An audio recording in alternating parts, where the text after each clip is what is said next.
Good day, sir. This video is titled Longitudinal Stability. Today, I will explain the effects of movements of cargo on the ship's longitudinal stability. What is longitudinal stability? Longitudinal stability is the ability of the ship to balance forward and backward.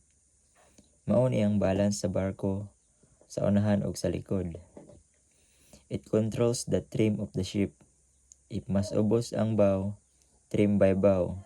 If mas ubos ang stern, trim by stern. If we move cargo padulong sa unahan, the bow becomes heavier. Mo-trim ang barko forward. Mudako ang drop sa bow. Mugamay ang drop sa stern. If too much forward trim, lisod ang steering. Mas kusog ang resistance sa tubig. Pwede mag-slamming kung rough sea. If we move cargo padulong sa likod,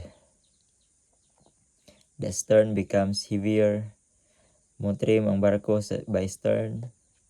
Mudako ang drop sa stern. Mas lawom ang propeller sa tubig.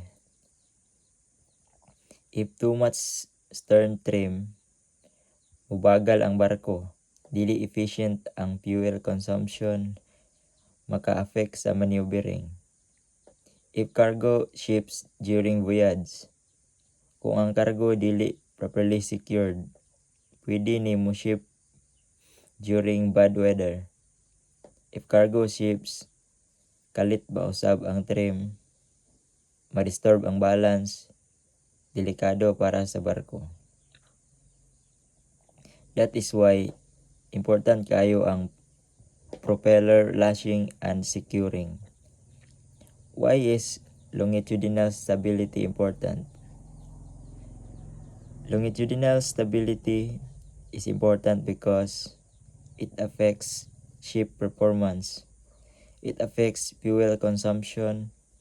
It affects safety. It affects propeller and rudder efficiency.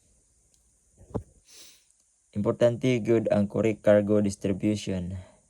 For example, if 100 tons of cargo is moved from midship to bow, the ship will trim forward.